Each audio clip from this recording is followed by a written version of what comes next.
Hola, ¿qué tal? Soy Marisabel Saldaña y los invito a que me acompañen a esta nueva serie de 8 programas, Familias Centenarias, Pilares de la Laguna y de su historia. Historias de vida de familias laguneras que han participado en el desarrollo de esta gran región y contribuido con su talento en diferentes áreas como cultura, educación, deporte, comercio, industria, agricultura, ganadería, ecología y humanidades. Una muestra representativa de las miles de familias de nuestra querida comarca lagunera. Este programa está dedicado a las humanidades, a la medicina y a la labor social en esta comarca lagunera. Las ciencias sociales y humanidades permiten el análisis crítico de los procesos sociales y culturales que se relacionan con el mundo actual, a través del estudio del comportamiento humano como ente social, dando gran énfasis en aspectos como el comportamiento e interacciones humanas. En el ámbito médico, el final del siglo XIX y el inicio del siglo XX fueron un parteaguas, ya que con la revolución industrial surgió la revolución médica, que siguió el mismo patrón, la creación de aparatos e instrumentos. Esto inició la transformación de la medicina como ciencia y el establecimiento de las especialidades médicas. El mérito de los médicos mexicanos fue adaptarse rápidamente al pensamiento imperante. Ocurrieron cambios importantes en la práctica médica y en el gremio médico, asociados a la fundación de diversas instituciones médicas.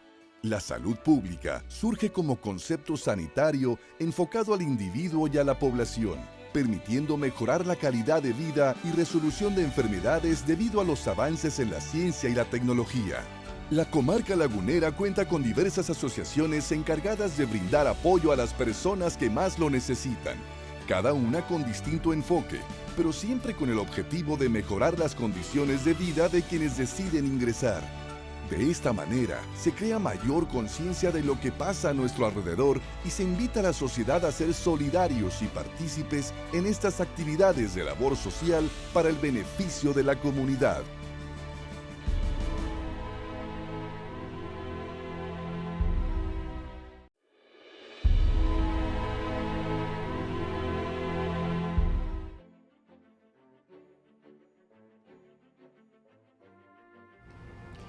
Gracias por acompañarnos en Familias Centenarias, Pilares de la Laguna y de su historia. La medicina y la labor social han sido importantísimas en la comarca lagunera. Grandes aportes se han hecho en este rubro y en esta ocasión nos acompañan dos pilares de la historia de la laguna, el doctor Santiago Ábalos, director del Sanatorio San José en Gómez Palacio, y el doctor Federico Juárez, especialista en trasplante, y ellos nos van a contar parte de la historia de su vida. Bienvenidos los dos. Muchas gracias. Doctor Santiago, platíquenos, por favor. Usted estudió en Puebla y después de muchos años regresa aquí. Platíquenos su historia aquí en la comarca lagunera y cómo nace ese sanatorio que es tan importante en la ciudad de Gómez Palacio. Muchas gracias por la invitación, primeramente, a Multimedios y a usted. Yo estudié en Gómez Palacio, estoy hablando de hace 80 años, entonces antes no había universidades, escuelas de medicinas, eran escasas. Todo el que quería estudiar medicina o alguna otra profesión tenía que emigrar a otras ciudades donde sí las había. Entonces yo hice mis primeros estudios en Gómez Palacio. Enseguida, cuando ya se trató de estudiar medicina, pues tenía que emigrar y elegí la ciudad de Puebla. Por eso yo quería hacer mis 2 primeros años en México y luego obtener el título, en Puebla, y luego estudiar en México para obtener el título de la UNAM. En ese sentido yo emigré a Puebla, pero ya no fui a México porque en la Escuela de Medicina de Puebla sentí que era una buena institución. Encontré con maestros amigables que se interesaban por los alumnos y inclusive 2 buenos maestros fueron mis tutores, los que me llevaron de la mano por toda la carrera. sobre todo lo que a mí me gustaba, la cirugía. Por eso decidí la ciudad de Puebla. Y ahí me quedé. Ahí obtuve el título. En este libro vienen las historias de todos nuestros invitados y yo recuerdo que en la suya usted habla que su papá hizo un gran esfuerzo para pagarle sus estudios. Pues sí, eran personas humildes. En esa época, pues las personas no se interesaban mucho por los estudios profesionales. En ese sentido, pues las mujeres se preparaban para ser buenas amas de casa, buenas esposas, y los hombres se preocupaban mucho por obtener para la cosa del trabajo, más no para los estudios de educación, ni siquiera básica. Ellos fueron muy humildes y Pero sacrificaron para que usted estudiara. Exactamente. Mi papá pues hacía esfuerzos para mandarme para el sustento de allá, y inclusive yo ya pues, trataba de gastar menos para que ellos no se esforzaran mucho. Llega a Torreón y va a ser usted una institución que es el Sanatorio San José en Gómez Palacio. ¿Cómo inicia ese gran proyecto que ahorita es uno de los más reconocidos en la comarca? Bueno, sucede que en ese tiempo, pues llegué yo a Gómez Palacio, había una sociedad de unos 15 médicos que tenían un sanatorio, la Clínica Lourdes, hace 40, 50 años. Pero era una casa que la adaptaron para un sanatorio. 2, 3 años después desapareció la sociedad y yo me hice la idea de tener mi propio sanatorio, que ya la tenía mucho antes, pero sobre todo hacerla en Gómez Palacio, porque es mi tierra, ahí están mis orígenes, ahí están mis padres, y no en Torreón, porque en Torreón estaban sobrados de esos servicios, ¿verdad? Felicidades por su nuevo libro, el libro, su autobiografía. Sí. Bueno, es una autobiografía que no es una cosa del otro mundo, son mis vivencias, porque ahí platico desde que era niño hasta la fecha, desde la primaria, secundaria, todos los vecinos, en fin,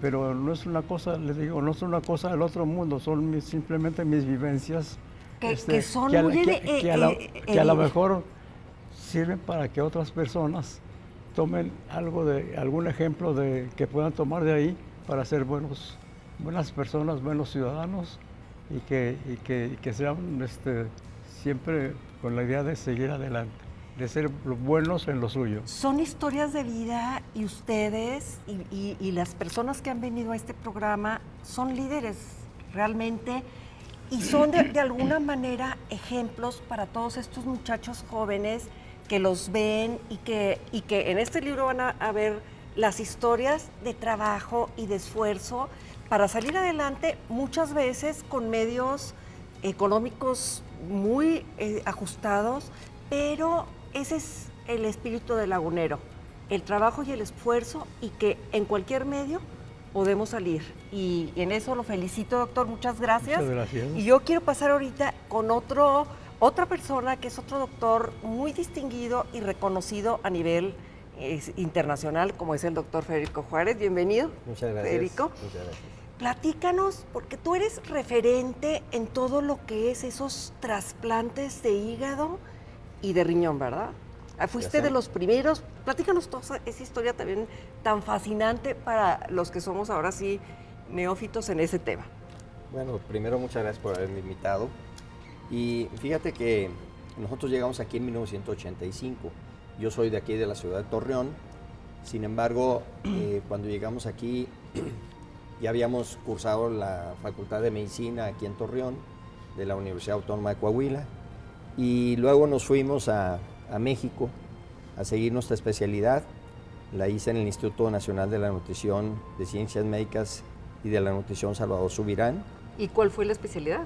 Hicimos primero medicina interna, después seguimos con cirugía general y después hice una subespecialidad en hígado, hipertensión portal y otra en trasplantes. Yo era de lento aprendizaje, yo creo que por eso no me entraba bien la medicina. Pero el punto es que uno siempre anhela hacer lo que uno estudió. Y es muy difícil. Pero fíjate que tuve la oportunidad de ingresar al Instituto Mexicano del Seguro Social. Yo nunca había estado en el Seguro Social. Y se había elevado a rango de hospital de especialidades número Aquí en 71 aquí en Torreón, que ahorita actualmente es la unidad médica de alta especialidad 71. Y entonces ahí cuando llegamos, pues se acaba de elevar a rango de hospital de especialidades. Llegó un director nuevo, el doctor Roberto Villarreal, que estuvo 2 años ahí en ese hospital. Y posteriormente lo único que hicimos a lo mejor diferente y todos eran las ganas, o sea, la actitud de que teníamos que desarrollar todo esto. Déjame decirte entre paréntesis que yo tuve la oportunidad y deseché la oportunidad de irme a Estados Unidos. Me habían ofrecido hacer una residencia de 2 años en Pittsburgh con el doctor Thomas Starzl, el papá del trasplante hepático, pero por razones personales que me pasaron en ese momento, me quedé yo y dije, bueno, vamos a seguir aquí. Y trabajamos durante 2 años, queríamos hacer trasplantes, aquí no se hacían, y trabajamos durante 2 años preparando a todo el personal.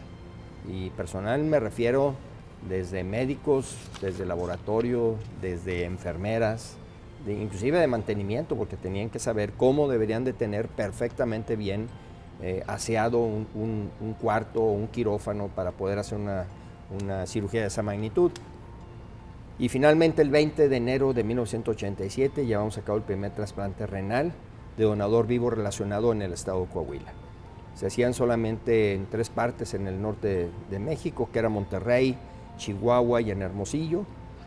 Y entonces nosotros fuimos el cuarto estado que lo empezamos a hacer. Sin embargo, esas ganas que teníamos de desarrollarnos y de empezar y de pujar, como dicen la gente, el desierto es muy pujante, ¿verdad? Y entonces empezamos a pensar desde un inicio si podíamos hacer un programa multiorgánico, y ese programa multiorgánico implicaba hacer riñón, hacer hígado, hacer páncreas, intestino, corazón, pulmón, médula ósea, córnea y paratiroides que después desarrollamos. Del área que a mí me compete, pues es riñón, hígado, intestino, páncreas, paratiroides. E hicimos el primer trasplante de corazón aquí en Torreón. Sin embargo, ahí por otras razones también no pudimos seguirlo proyectando aún más. Una pregunta, ¿la cultura de donación es habitual o No, es difícil? Ahí fue también una cosa, hay que recordar que los trasplantes se pueden ser de donador vivo o de donador cadavérico o con defunción. La situación es que esa cultura de la donación se está refiriendo a la cultura de donación con muerte cerebral, que no es la de donador vivo. Nosotros hacemos mucho donador vivo, pero la gente no está educada a que debe de donar sus órganos después de que tiene su muerte. El primer trasplante de donador cadavérico lo hicimos el 20 de junio de 1989 y fue de un profesor del TEC de La Laguna. Su esposa nos hizo la autorización grande de donarnos un riñón e hicimos la primera paciente con donador cadavérico, y a la semana tuvimos otro donador e hicimos el primer trasplante de páncreas. Yo quisiera, para dar así un círculo cerrado, o sea, tú también fuiste de esa cultura del esfuerzo, cultura donde tus padres trabajaron muchísimo para darte tu carrera y claro, tu esfuerzo personal llegaste a donde estás ahorita. Quiero que tú, por favor, les digas a estos muchachos jóvenes, porque hay muchos que quieren entrar a la escuela de medicina, no hay lugares, se les hace una carrera que es ahora sí de toda la vida y después de terminar continúan ahora sí para siempre. Me gustaría que les dieras un consejo a estos muchachos jóvenes con tu experiencia de vida para estos laguneros que tengan ese talento y esa vocación, porque la medicina es una vocación. Bueno, tienes toda la razón, como la historia del doctor Ábalos. Realmente mis padres no teníamos el potencial económico para que yo me pudiera ir a hacer mi carrera en alguna otra ciudad. Mi papá era chofer y era mecánico. Mi mamá en aquel entonces, si nos acordamos de la antigua ciudad de París, ella trabajaba ahí. Cuando se casó con mi papá, se salió de ahí. Y entonces mi papá un buen día llegó y dijo, yo quiero que estudies en el Colegio Americano Torreón. Y estamos hablando en 1958 que yo entré. Eran 6 años después de que se había iniciado el Colegio Americano en 1952. Era un colegio muy caro, obviamente es un esfuerzo enorme mis papás para poderme tener ahí, pero él decía, quiero que aprendas inglés porque va a ser el idioma mundial dentro de unos años. Y yo quiero que además, como él trabajaba en General Motors también, entonces yo quiero a ver si puedes obtener una beca para hacer ingeniería mecánica. Entonces me fui por el otro lado y me fui a la ingeniería biológica, ¿verdad? Pero el punto es que eso me sirvió mucho. Hicimos, en aquel entonces no había preparatoria en el americano, estuve hasta secundaria, de ahí pasé a la preparatoria Venustiano Carranza, la que estaba enfrente del bosque, y luego aquí en Torreón en la Facultad de Medicina durante 7 años, y luego ya me fui los otros tiempos que les dije que hacíamos. Pero la realidad, yo creo que el consejo que podría yo dar en esto es, primero, que tengan ganas. Segundo, es una actitud ante la vida, que los obstáculos no los detengan. Cualquier gente lo puede hacer siempre y cuando tenga la actitud y las ganas de hacer lo que él desea más hacer. A mí me gusta mucho una frase de Hans Seidel que dice que para que un sueño se haga realidad, que era lo que teníamos que ser soñadores, así como mencionaba el doctor, primero tener una capacidad enorme para soñar. Segundo, perseverar para la obtención de ese sueño. Y yo le agregué, pues, despertar y hacer realidad el sueño. Exactamente, muy padre.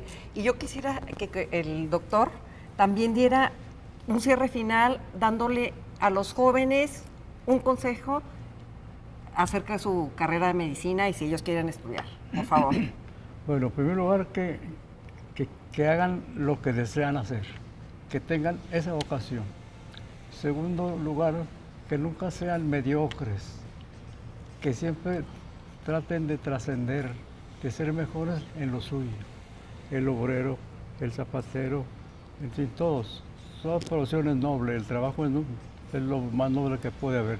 Entonces que siempre traten de ser lo que ellos quieran, pero hacer mejor, que trasciendan, no estancarse en la mediocridad, ¿verdad? Y eso lo tiene el Lagunero y esto va para todos los laguneros. Aquí en Familias Centenarias, Pilares de la Laguna y de su historia, ustedes van a ver miles de historias, bueno, no miles, 100 historias de laguneros talentosos que han aportado a nuestra comarca. Muchas gracias por acompañarnos y nos veremos pronto en la siguiente ocasión. Muy amable y muchas gracias.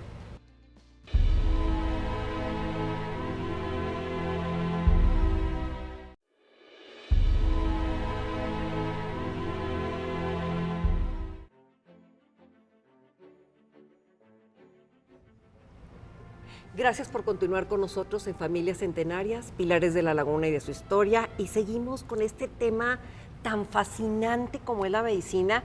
Y ahora nos vamos a ir a otro campo que, bueno, es importantísimo para nosotros, que es la pediatría. Y me da mucho gusto recibir al doctor Ricardo del Río. Bienvenido. Muchas gracias por la invitación. Y a otro Ricardo, el doctor Ricardo Acosta. Bienvenido. Muchísimas gracias por la invitación. Yo quisiera un poco que me platicaran. Voy a empezar contigo, Ricardo, que me platicarás. Tu familia viene de Zacatecas y otra parte de Durango y van a vivir en Gómez Palacio, ahí te vas a desarrollar, sí, enfrente de la iglesia de Guadalupe. Sí, cuando todavía las señoras se aliviaban en sus casas. Ajá. Entonces yo nací exactamente en el mero centro de Gómez Palacio, Durango, enfrente de la iglesia de Guadalupe. Ahora, tu papá era abogado. Mi papá era abogado, él estudió en UNAM y después yo creo que fui el único hermano que se graduó en UNAM, en México, como médico general. ¿Por qué la medicina? Desde chiquito me apasionó. Yo veía o leía un libro y me apasionaba sobre todo en cosas de medicina. Era una cosa que nunca me la pude quitar de encima y todo mi deseo era llegar a ser un buen médico. No un médico, un buen médico. ¿Y por qué pediatra? Se me hacía que yo quería dos especialidades, o ginecobstetricia o pediatría, que era el binomio madre-hija. Pero se me hizo que era más indefenso y que necesitaba más de un buen médico un niño que una mamá. Me encantan los niños. No, ya has sido doctor de muchísimas muchas generaciones. generaciones, Yo tengo aquí incluido 47 años. mis hijos. 47 años de pediatra en La Laguna. He visto ya 3 generaciones que se dicen pronto, pero es mucho, mucho tiempo. ¿Has dado clases? He dado clases, llegué a trabajar aquí al Seguro Social, estuve nomás 7, 8 años, fui jefe de enseñanza, daba clases y luego daba clases en el Sanatorio Español y más que nada me dediqué a mi consulta. Ahora, por tus manos han pasado muchísimas generaciones, te han hecho homenajes, eres muy querido. ¿Has tenido casos que hayan sido muy difíciles? ¿De dolor? ¿De cómo se maneja? Es que realmente el pediatra lo que más me gustaba era el binomio, ¿no? Porque no solamente ves al niño, ves al papá, ves a toda la familia, ad íntegro, ¿no? Y yo tuve un caso muy dramático de un niño que tuvo un cáncer en el globo ocular. Esos cáncer, si no lo quitas inmediatamente, se va al otro ojo y luego fallecen. Resulta que su papá, cuando supo que tenía cáncer y que tenía pronóstico fatal, nunca lo volvió a ver. Entonces, andaba ciego detrás de mí cuando yo pasaba visita, cuando estaba haciendo la residencia, y me decía mi papá adoptado. Y desgraciadamente falleció y me dolió mucho eso y como que... No, porque yo creo que en la vida de doctor, y quiero, bueno, Ricardo, ahora sí Ricardo Acosta, también tu historia eres la nueva generación de pediatras, yo sé porque también mis nietos van contigo, acá mis hijos con Ricardo y ahora el único hijo que está aquí que es Arturo. Entonces, pero tú sí vienes de una familia en el que tu abuelo, que tú le dices en esta entrevista a tu abuelo sustituto, que era don Florentino Bustillo, y tu papá, estuvieron siempre en el mundo de la medicina, primero trabajando en la farmacia Benavides y más tarde hacen un laboratorio de medicina homeopática que ha sido Nartex, que ha sido muy, muy importante también a nivel nacional. A ver, platícanos esa... Sí, igual que Ricardo, yo ya soy médico de 2 generaciones, tú eres de 3 generaciones, yo voy en la segunda generación, voy una abajo de ti. Y ciertamente en mi familia pues siempre se respiró la medicina. Mi abuelo adoptivo, que es don Florentino Bustillos, él estudió medicina en el Politécnico y no terminó porque se tuvo que dedicar a su familia real. Y él fue representante médico en toda la zona norte. Llega aquí a Torreón, conoce a mi papá. Mi papá nació aquí en la Torreón y anexas atrás. Mi abuelo real era conserje de una escuela ahí. Entonces él adopta a mi papá, lo trae a las farmacias Benavides. Entonces pues yo siempre he vivido entre médicos. Entonces yo desde que me acuerdo, desde que tengo memoria, siempre quise ser médico y siempre yo no vi ninguna otra cosa más que la medicina. Ahora tienes otra gran pasión. Pues, la música. Varias. La música también viene heredada de don Florentino. Y sí, realmente para nosotros la música ha sido muy importante. Tan es así que uno de mis hijos se dedica a eso, ¿no? Entonces, sí, para nosotros eso es una segunda parte muy importante de nuestro quehacer diario. Pero otro tema, y que yo sé que los dos de alguna manera han apoyado, es el tema de la adopción. Platícame de eso, primero tú, Ricardo, y luego el otro Ricardo, del Río. Sí. Porque eso también, hay muchas parejas que no pueden tener bebés y están buscando, pues no sé, tener esa oportunidad de dar amor. Entonces, hay toda una labor que se hace para eso. Sí, tanto Ricardo como un servidor hemos sido parte por muchos años de una institución que se llama Casa Cuna, en donde hemos ayudado a atender a los bebés cuando nacen, obviamente sin costo para las familias.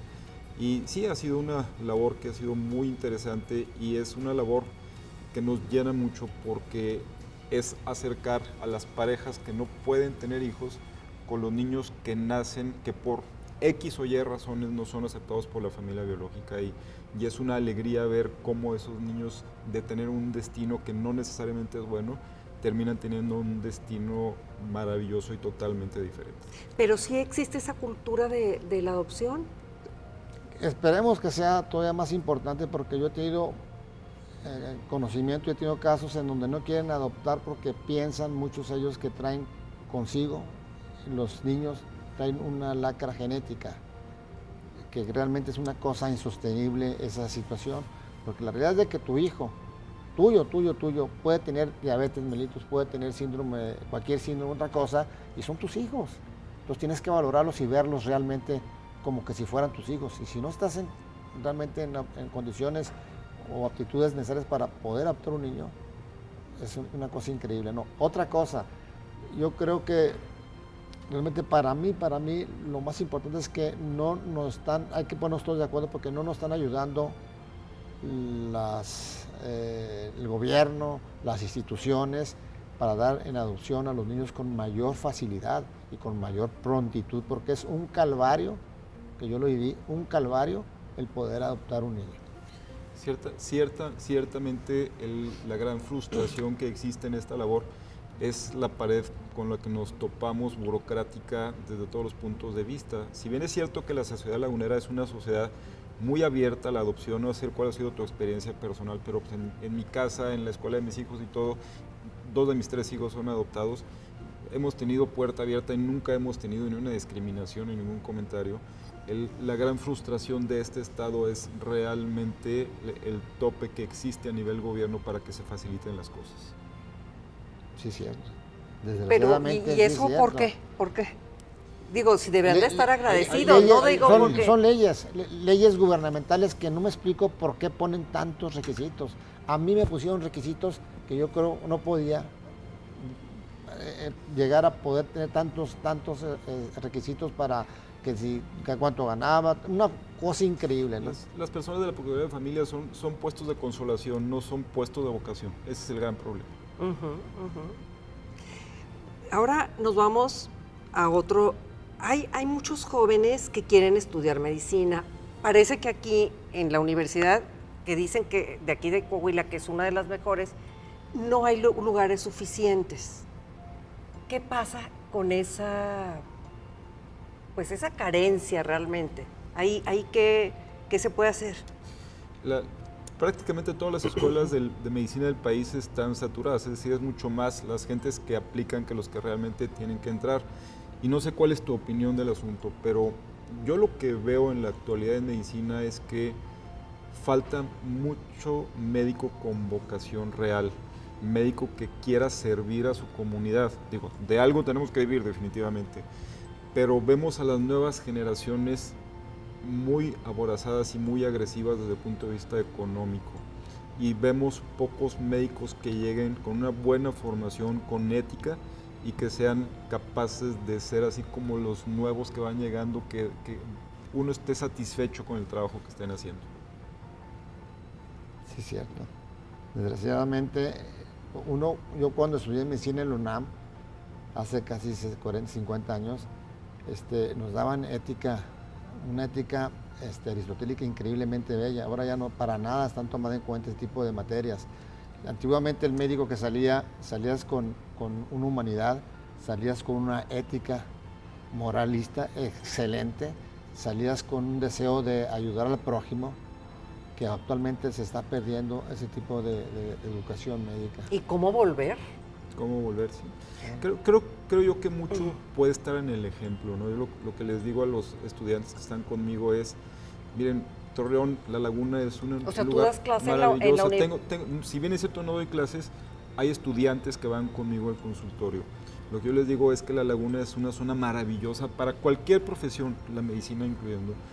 Simple y sencillamente lo que ellos necesitan es darse cuenta del papel tan importante que juegan en la sociedad desde el punto de vista de salud, del ejemplo, en nuestro caso de niños, de hacer niños sanos, de hacer niños que hagan ejercicio, de hacer niños que lean. Es decir, no es nada más el quitarle el moquito que trae, sino realmente ver una pediatría más integral. Y esos son los médicos que queremos que lleguen. Bueno, y la otra cosa, que el problema ese de la gordura también de los niños, que muchas veces eso más adelante va a provocar diabetes y otras enfermedades. Y eso es mucho por la comida, ¿no? Desde luego. Por la comida chatarra, no. Es que desgraciadamente la consulta del pediatra es ad integrum, ¿no? Tienes que ver desde el hijo, de toda la familia en sí.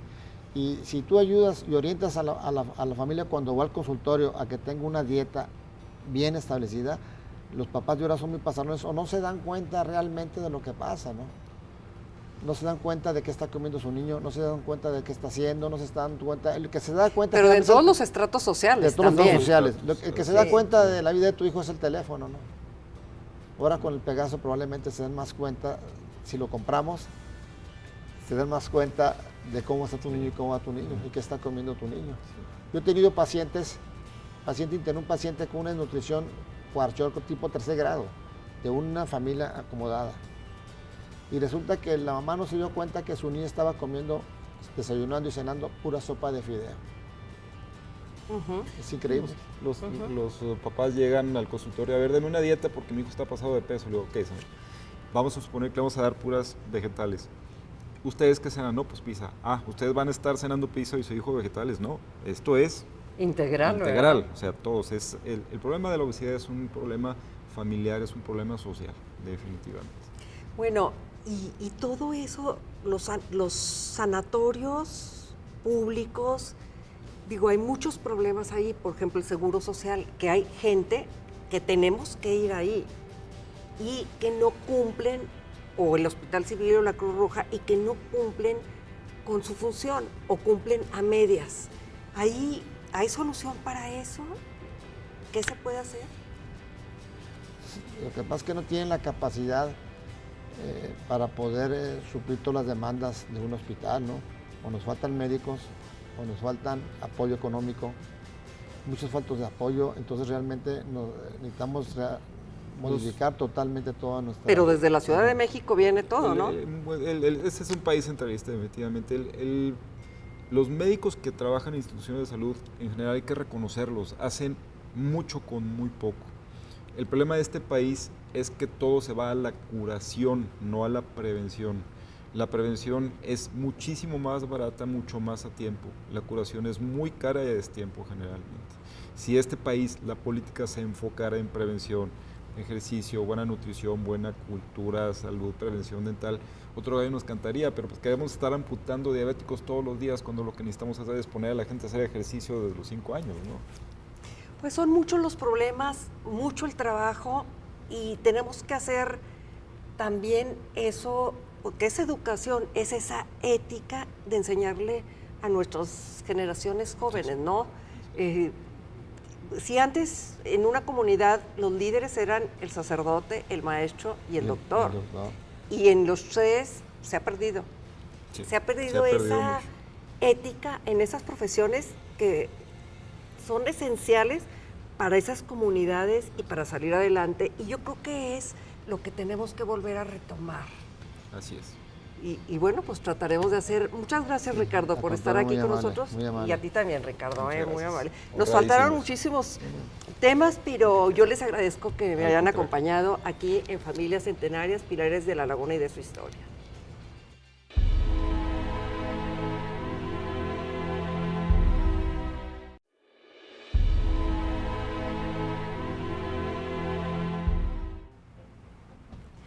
Gracias por continuar con nosotros. Y en este tema de la medicina también hay otro aspecto de ayuda espiritual y ayuda económica a tanta gente que sufre de dolor.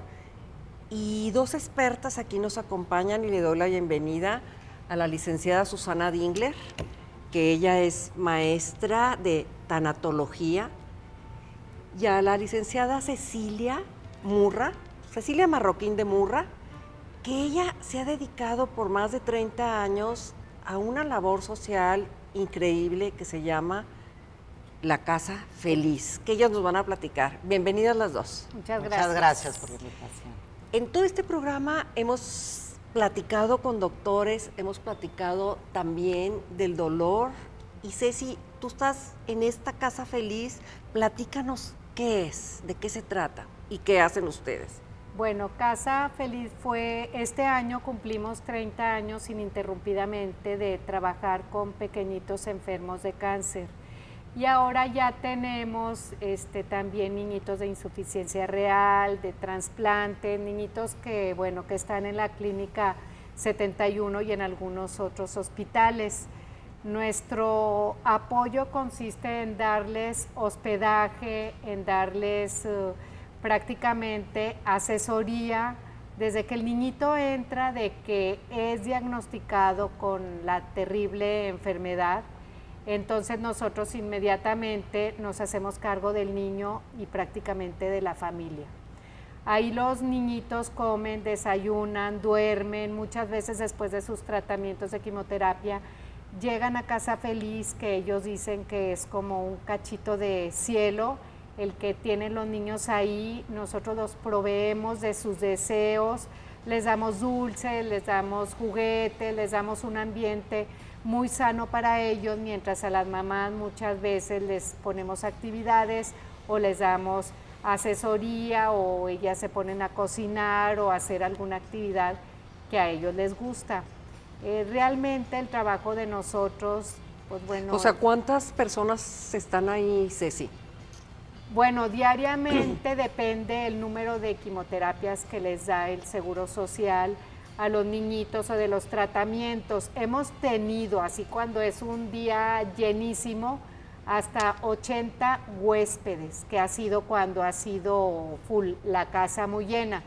Pero por lo general tenemos la casa llena, alrededor de 30, 40 personas diarias. Tenemos los niñitos, los pequeñitos que van todo el día. Hay veces en que después de un tratamiento, hay veces en que después de una consulta, hay veces en que después de que vienen a urgencias, pues el pequeñito se queda. Hace 5 años hicimos una remodelación que quedó muy, muy padre, en la que hicimos las habitaciones con sus baños privados y ambientación, y las habitaciones ambientadas para pequeñitos. Ahora, Ceci, esta labor la haces tú, ¿hay un grupo, un patronato para todo esto? Porque me imagino que se ha de gastar muchísimo dinero cada mes, ¿verdad? Uy, ¿Cómo le hacen? Sí, ¿Cómo le hacen? Sí. Bueno, tenemos nuestro grupo de apoyo, tenemos un patronato. Esta casa fue fundada por un grupo de personas interesadas, en el que empezó Elida Bautista, que ella tenía a su niñita enferma, empezó Norma Franch, Sophie Bail, Lupis, Tulina Ríos, que todavía está con nosotros, Tulina García de Ríos.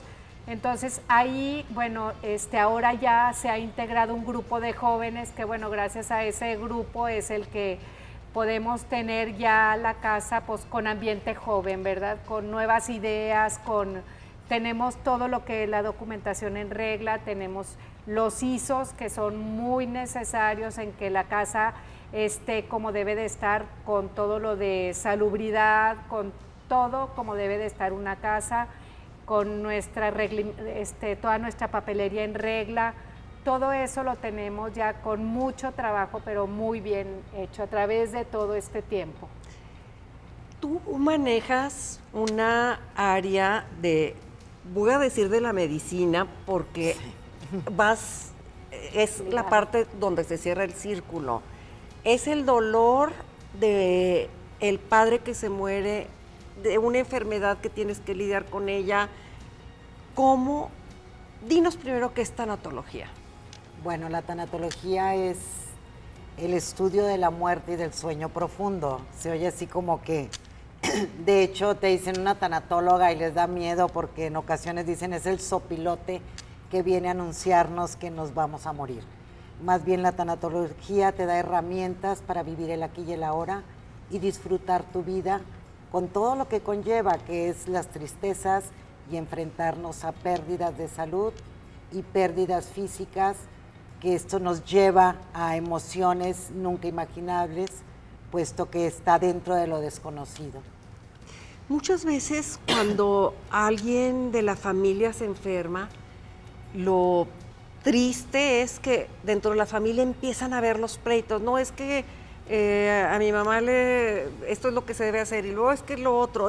Ahí, ¿cómo se puede lidiar con esas situaciones que de por sí son difíciles para agregarle más rencores y tristezas y más? Ok. Un tanatólogo entra desde el momento que es de la crisis. Primero hay pues, la pérdida de salud, de esa mala noticia, y se tiene que acompañar tanto a los familiares como al mismo enfermo que está padeciendo ahorita de esta pérdida de salud, digamos. Si nosotros no logramos la empatía con la familia, pues mucho menos pudiéramos llegar con el enfermo, porque los familiares hacen posesión de un enfermo, toman decisiones por ellos, y por eso viene el conflicto primeramente familiar, porque cada quien son opiniones diferentes, y he visto familias que fueron muy unidas y que a través de una pérdida de salud o de una muerte de una persona cercana se deshacen, se desintegran, y es muy lamentable, porque yo en ocasiones les digo que si a unos padres lo que ellos siempre han luchado es por mantener a una familia unida, y cuando ellos mueren se desunen. Entonces es difícil tratarlos, pero ya es sus ideas, cada quien mete sus compromisos y van llevando gente y trayendo. Entonces el tanatólogo es exento a las emociones de la familia, pues que es ajeno y es el indicado para estar con ellos. Sí, puede lidiar con situaciones muy difíciles. Sí. Ceci, tú, el dolor que has de ver en esa casa, ¿cómo lo puedes, y todas, el grupo ese que está ahí, cómo le hacen? Pues es porque todos los días estar viendo casos que desgarran el corazón, la verdad es que es muy difícil. La verdad es que sí es una situación muy difícil la que se vive en Casa Feliz, porque bueno, yo en lo personal sí me involucro mucho con las familias, con los niños. Para mí mi pasión son los pequeñitos, entonces bueno, yo he aprendido a hacer de cada niño una parte muy importante, a cumplirle sus sueños. Claro que, híjole, aquí en la comarca lagunera verdaderamente hay gente muy linda que siempre nos está apoyando, que ya pongo una piñata del Hombre Araña y inmediatamente conseguimos todo. Sí tengo en mi corazón tatuados a los niños, infinidad de niños, y créeme que no he aprendido a que, híjole, ya se me va un niño y a decir, ya, adiós, bye, no. Sí, yo en lo personal, hablándoles con el corazón, sí me llevo una parte muy profunda de ellos, de la familia. Es gente muy linda, es gente con la que de cada niño aprendo mucho. He tenido niños que se me han ido a mí en lo personal en ese momentito, y caray, lo que a mí me dejan es como el mejor regalo que tengo en una caja de seguridad, ¿verdad? Yo digo que los ejemplos, las vivencias que he tenido de muchos pequeñitos y de sus familias es el mejor tesoro, uno de los mejores tesoros que he tenido en el caminar de esta vida. El que el niño me diga, ya está aquí mi Padre Dios por mí, no tiene precio. Y el estarlo viendo... Ahora, ahí a lo mejor es también mucho estas enseñanzas que tú das de tanatología, como para aceptar. Bueno, digo, me imagino yo que todas las mamás quieren que salgan adelante, pero muchas veces hay que lidiar con esa decisión y un fin que ya está anunciado. Entonces ahí viene ese dolor y cómo se puede, porque bueno, siempre es, bueno, ¿por qué a mí? ¿Por qué yo? ¿No? Entonces, ¿cómo haces para evitar, pues no evitar, sino aceptar una realidad difícil, ¿no? Sí, yo definitivamente la tanatología me ha dado las herramientas suficientes para no apegarme a esta parte emocional y ser de ayuda y ser un conducto. Un tanatólogo, pues no manejamos ningún tipo de religión, nos acercamos con las creencias de cada una de las familias que tiene y con esos fortalecemos. ¿sí? Yo no impongo mis creencias, ellos son mis maestros. La satisfacción que me queda es que como tanatólogo no nada más es acompañar y estar guiando, sino darles un sentido a su vida cuando aún todavía hay vida, ¿sí?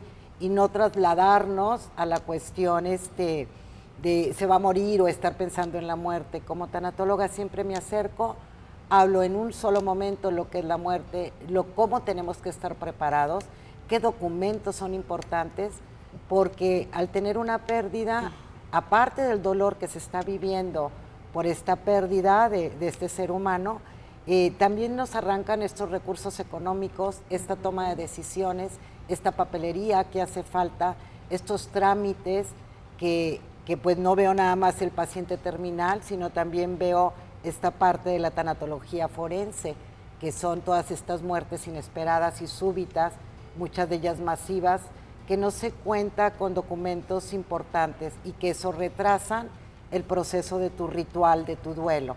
Acompañas en los momentos más vulnerables del ser humano y el estar ahí y tener la satisfacción que pudiste ser ese conducto para no vas a quitar el dolor, pero sí vas a poder que hagan su ritual como debe de ser, sin tantos problemas de traslados, de documentos, de lo económico, puesto que les estás ayudando. Entonces, para mí, toda persona que toco en estos momentos, en los momentos difíciles, les agradezco que se acerquen a mí, porque soy un conducto, pero también no me los puedo llevar porque no pudiera. Yo también tengo mi familia, claro, y veo la vida y disfruto la vida, al contrario. Yo disfruto más la vida porque soy consciente que en cualquier momento nos puede faltar.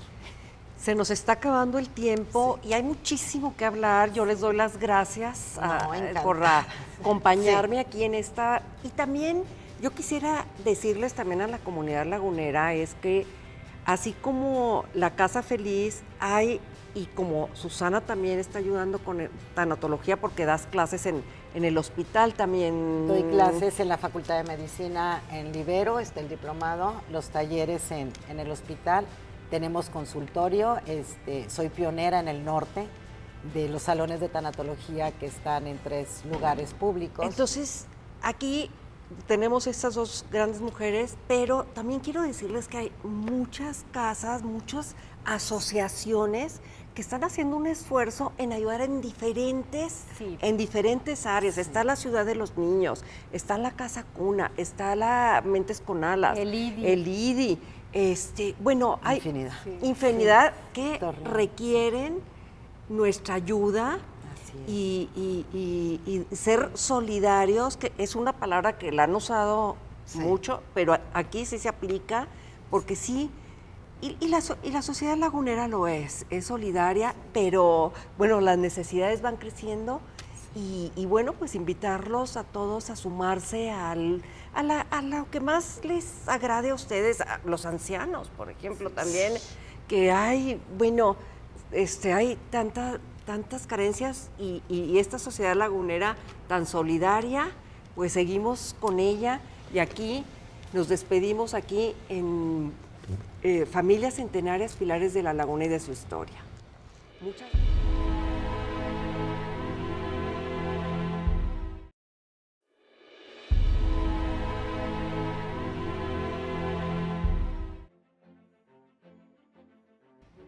Llegamos al final de nuestro programa. Les agradezco el haberme acompañado en este viaje sobre la historia de las humanidades, de la medicina y de la labor social en esta comarca lagunera. Los espero la semana que entra en Familias Centenarias, Pilares de la Laguna y de su historia. Es una cita.